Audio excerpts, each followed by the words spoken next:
Hi, I'm Renee Davero, and I'm with the Club for Creative Expression. And the club is about providing a platform from which ideas flourish. Now, what I've discovered is that ideas are not always easily generated when there's ill health or lack of vitality. And so I've been providing different methods from self-healing to different regenerative therapies to be able to help oneself, through seminars, workshops, classes, and so forth. And I've also been bringing different practitioners to offer you options for self-healing. And it's really all about your choice. If you don't want to be drugged and sedated, you want a different method of healing, then you might consider some of the options that I have been bringing about or offering. And today I'm bringing to you a very special woman who believes as I do when it comes to aging and brain health. Her name is Dr. Julie Brown. She is a board-certified chiropractic neurologist and a fellow of the American College of Functional Neurology in Traumatic Brain Injury. She treats each patient as an individual case that needs focused attention and unique treatment. For this reason, she always continues her education with the latest up-to-date research. I'm very happy to introduce you to Dr. Julie Brown. Thank you so much for being here today. Thank you for inviting me. Oh, my pleasure. And so the burning question is, please tell us what is a chiropractic neurologist? When people hear chiropractic, we always automatically think of popping joints and cracking backs and all kinds of tortures. So please. Those are not torture. Even though those happen, those are not torture. But I am a chiropractor by trade. My scope is no different than a chiropractor who's not board certified in chiropractic neurology. I just have a better understanding of the nervous system that goes with it. I'm not an MD. I still can't prescribe medications. I don't want to. I think it's best to kind of have those things separated. I obviously do not do surgery. I can help around those things, and I know when to refer to those things or try to help people who want to avoid it. There are some things that's just not the case, and I'm upfront and honest with it. But really understanding the details of the nervous system from the brain down to neuron theory and how neurons work with fuel delivery, disease. So you have function. Special education, let's say, Yes. in the nervous system and the brain. Yes, yes. And that is what's pertinent. Yes. Because in my community and at this point in our lives, we sometimes wonder about dementia and Alzheimer's, what's in our future.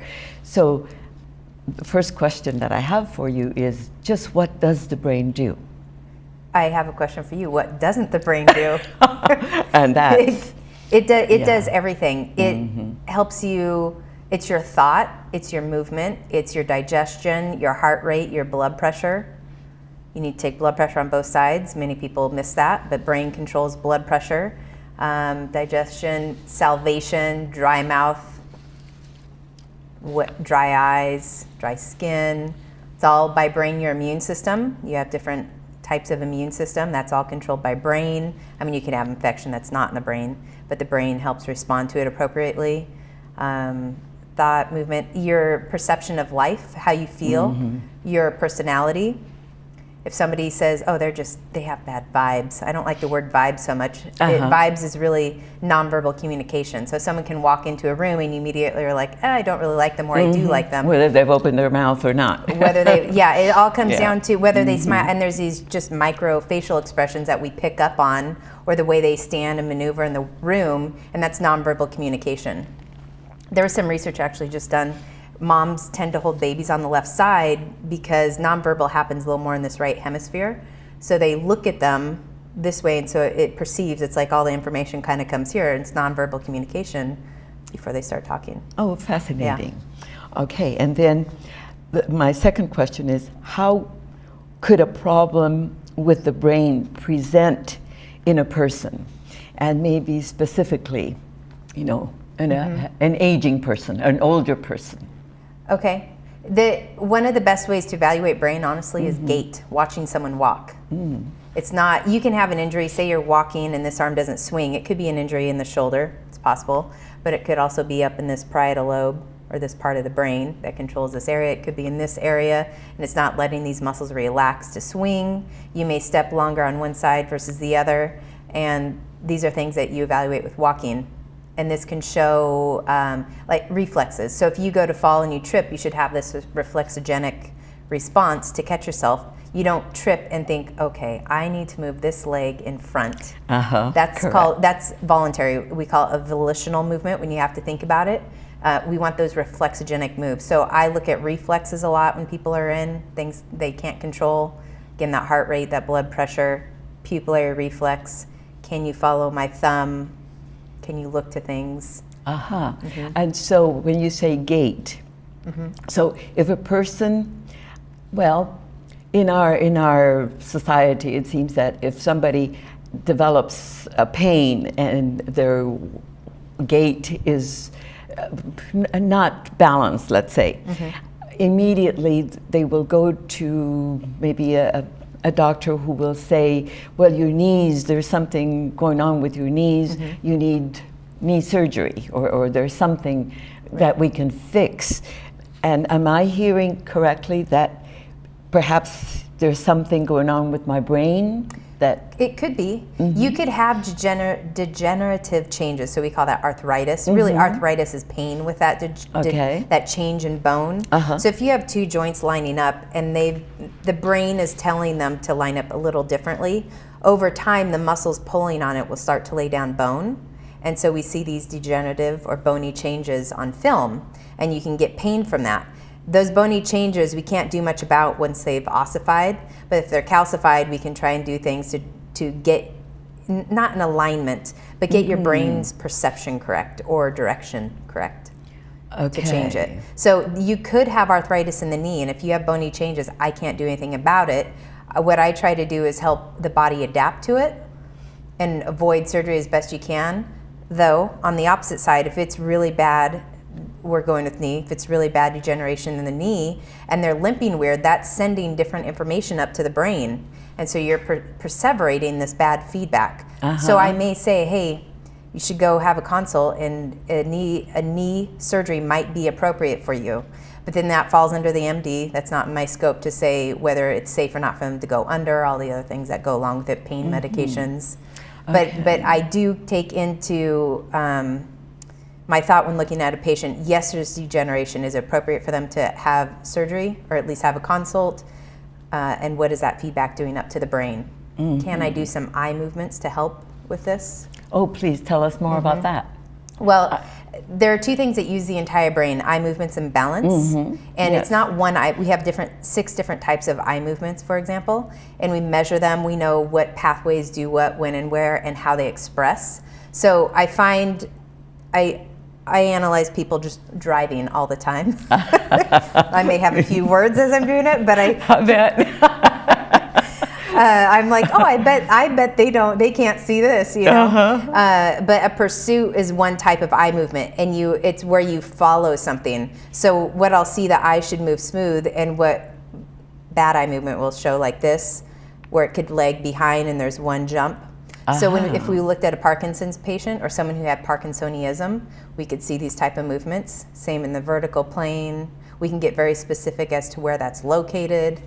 And we can do things to fire up the brain and change gait without telling them to walk correctly. So let's go back a little bit. If, for example, you see someone having this jump in their vision, would that be indicative that at some point Parkinson's may be in their future? I mean, so your question is, do these eye movements indicate Parkinson's? Does that mean they're going to get it in the future? Doesn't necessarily mean that, but we would want to stimulate these areas with exercises, specific exercises for that patient. Parkinson's has 8 different stages, and typically they start going to the doctor when they have the tremor. But it starts, that I believe that is stage 4, stage 5. I don't have it. I'd have to look up. I don't harp on those things. But shoulder stiffness and constipation. That's not frozen shoulder. No. So what is the difference, please? Because I know several people who have had or who have frozen shoulders. So the stiffness in Parkinson's is a perceived lack of motion. Okay. Frozen shoulder is adhesive capsulitis. So you have a capsule, it's a big ligament that holds those bones together. You get adhesions and it really tightens up. So the shoulder's not moving because something is anchoring it down. Okay. In not Parkinson's, but one of the first signs with the stiffness, it's not the ligaments that's the issue, it's the motor, it's the nerves that go down and tell it to move that are the issue. Okay. So it's not in the muscles, it's actually the brain Yes. limitation, Yes. letting my arm know that it can move. Yes. Okay. Yes. Oh, isn't that fascinating? And constipation is brain. It's not because of something that you ate. If it was something that you ate and it's something you don't eat all the time and you got constipated, okay, maybe we could say it's a food, but digestion is controlled by the vagus nerve in the brainstem. So I give gagging as an exercise quite often. I'm very efficient at it myself. I'll do it on the patients in the room and I have to turn away because I start to gag. So my vagus nerve is working. So that's one of the first things I address when people have constipation. Is it food, or is it neurological, or is it both? Right. Well, see, this is the information that I love for people to acquire, because they just assume that, oh, constipation, it doesn't mean anything. I just, something is functioning, I need to take Metamucil or some silly. Do you know that there's one product, I don't know what it is, but it has propylene glycol, which is antifreeze in it. And they suggest that you drink it. Well, yeah, because it doesn't allow moisture, right? That's the whole point, so you don't freeze. People drink it to help with constipation, and that just seems counterproductive, to say the least. And I realize that there are many chemicals that are poisonous that are incorporated in many medicines or used as medicine. And people don't realize that there's repercussion, that somehow maybe one time it won't kill you, but those cumulative effects really will debilitate you. Yes. So when patients come in on medications, I look at the mechanism. I don't have them all memorized. I'm like, oh, this is for this. I just Google what is the mechanism of action of this medication. So I probably understand the effects of medication better than many people who prescribe it, because I'm not doing it based on a symptom. I'm doing it based on its effect on the nervous system. So when you say you have shoulder pain and you take Advil, the Advil that you take does not just go to the shoulder to calm down inflammation. Correct. It gets rid of that headache you didn't realize you had, or that ache in this finger that you didn't realize you had. It's systemic and global, so it's not specific to the nervous system. So chiropractic neurology, we try to be specific and do exercises that stimulate parts of the brain that may stimulate a different part of the brain that we want to activate or inhibit. So it's not a medication-based thing unless medication is necessary. Right. And so how do you go about activating the brain? So many things. My interaction with the patient, knowing when to be sarcastic maybe, or make them laugh, or a joke. I always give the example, I had a teenage girl who had a concussion and she loved Jane Austen. She loves reading, and I like that as well. And so I wanted some frontal lobe activation on her. Frontal lobes here, we have lobe frontals, your executive function, your personality. And so I wanted to activate that. So I would get a little limbic and talk about story, not Mr. Collins, that's not the guy, Mr. Darcy. Oh, Darcy. And reference things that she liked and we had in common. Now, I wouldn't do that for a man who I was trying to necessarily stimulate their frontal lobe if they're not into Jane Austen and reading. If they were, I'd gladly do it. But you have to do what's specific for the patient, what allows stimulation, what gets them excited, because when you get excited, you raise dopamine. Okay, so consequently, I see what you meant by your treatment being very specific to each patient, to each case. Yes, it could be light. It could be different shades of light in one eye versus the other, half and half. It could be sounds, different tones, sounds that are low enough to vibrate the bone. Sounds that are maybe high pitched, so you have ringing in the ears, vibration maybe on your wrist and your left knee. It can be very specific for that patient. I see. And so please talk to us a bit about Alzheimer's and dementia. Why is it so prevalent nowadays? Well, they're calling Alzheimer's type 3 diabetes. Okay. So the hippocampus is in the really kind of in the midline, but in the temporal lobe.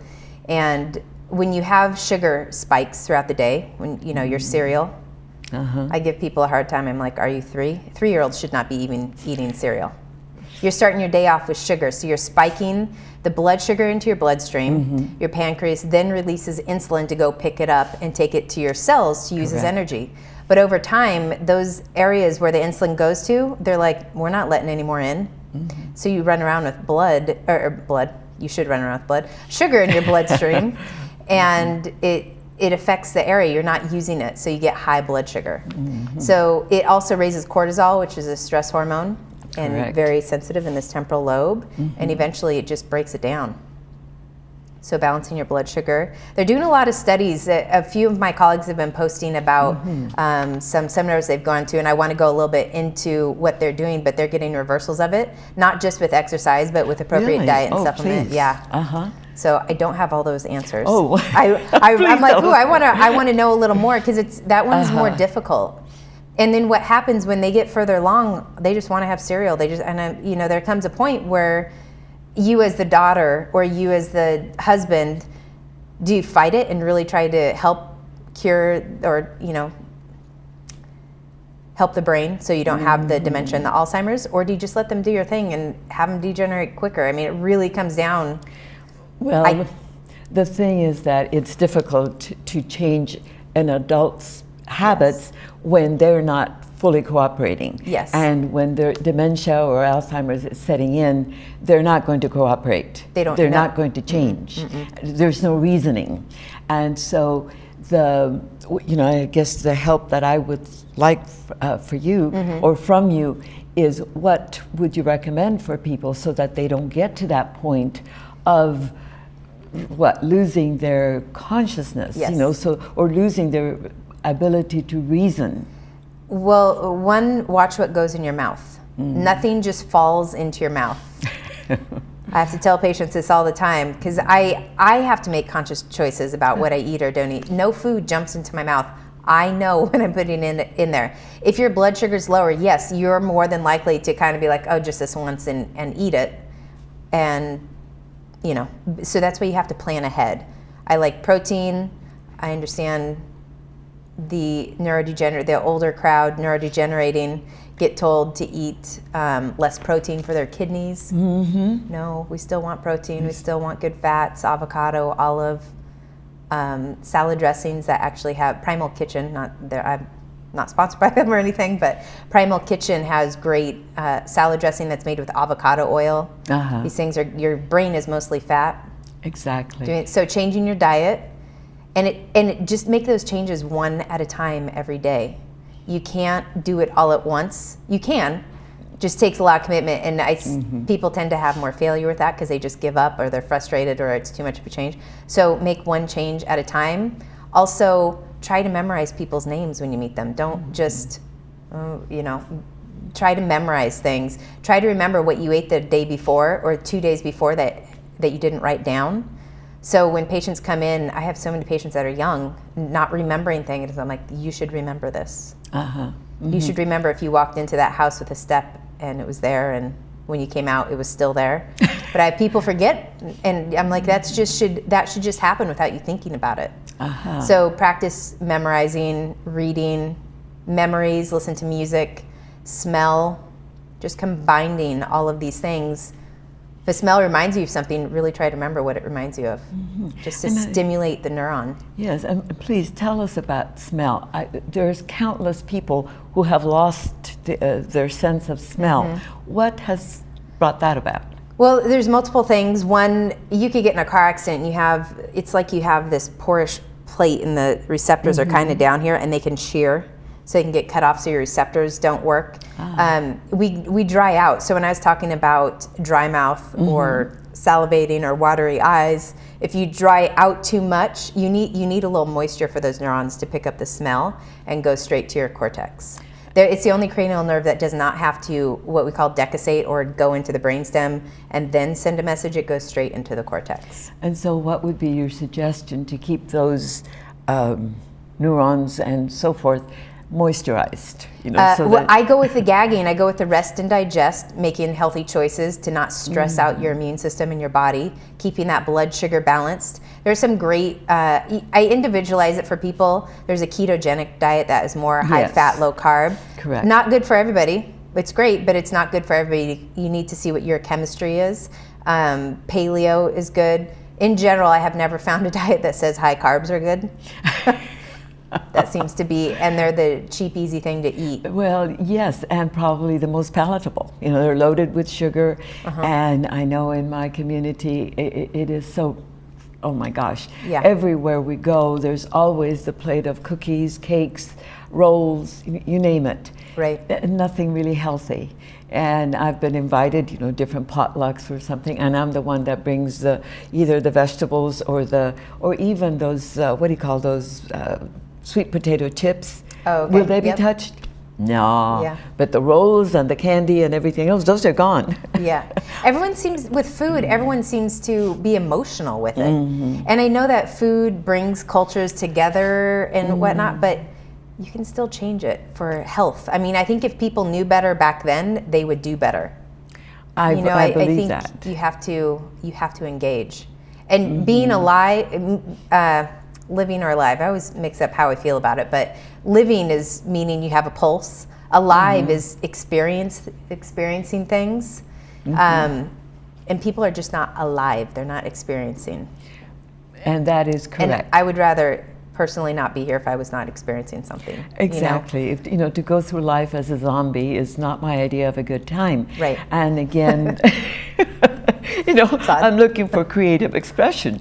Yes. And that creativity sort of goes out the window because you're fixated on the next, the next cookie or the next Right. whatever. And we're not eating for health. We're eating for, I don't know, some kind of Emotional. There's a limbic emotional satisfaction as opposed to eating for health, which I know may sound boring, but then again, some of us have had. You know, I had cancer many years ago, even though I was a nutritionist, but yet I overindulged in certain foods, and anyway, I had to make radical changes. Yes. And my commitment became to eat for health first and foremost, and consequently, to me, it's not a big deal not to eat the rolls and the cakes and whatever. It's just like, oh no, that's Right. really poisonous. And not only that, but it's also aging for the skin and Yes. and so forth. Food is medicine. Food is medicine. You have a hormonal response every time you eat. And that hormone response goes with the insulin and it affects your sex hormones. It affects everything. So it is no different than a medication that you take in a pill. And that right there is another very important subject. It's the sexual hormones, because oftentimes people figure that over, I don't know, 40, 45, 50, there's no more sex. Yeah, yeah. And that shouldn't be. No. You know? And not just actual sex, but a huge effect on the brain and how you perceive yourself. Exactly. Testosterone and estrogen are profound. They have huge effects on the brain. That's why when I'm helping somebody, when I'm rehabbing a concussion, for example, it's not wise to put hormones in there right away because they make it so efficient. So if you have a broken pathway and a good pathway and you add hormones, you don't fix this, you just perpetuate this You're problem. just elevating. Interesting. And they may be appropriate sometime, but maybe just not right away. Okay, so I'm so happy to have you here. Thank you so much for your contribution. welcome. Is there anything you'd like to say to close our talk here? It's been fascinating. Change one thing at a time, and use your brain. I mean, experience things that you haven't experienced. Read books, play music. You don't learn an instrument the first time you play it. Right. It takes repetition, so it takes time to build things. But find that one thing that you enjoy and do something. Right. As long as it's not cookies that you enjoy. Thank you. And so, for me and for the Club for Creative Expression, we're big on dance. It is absolutely marvelous. Do you know who Lawrence Welk is? Oh, yes. He's my third cousin. Oh, no. He's my mom's dad's cousin, and my My dad passed about 3 years ago, and they danced up until a few months before. There you go. German dancing all the time. People would clear the dance floor at weddings, and I was like, oh my gosh, they were my parents. And then once I got over, I was like, those are my parents, you know. All right. Yeah, my mom still dances, so yes. Yes, great. Forever. And so, as a matter of fact, dance workshops, dance events, they're always available through the Club for Creative Expression. And so thank you so much for your attention. And if you have questions, please direct them to me, Renee, and I will always be happy to refer you to our guest of honor today, Dr. Julie Brown. Thank you so much for being with us today, and thank you for your attention. Goodbye.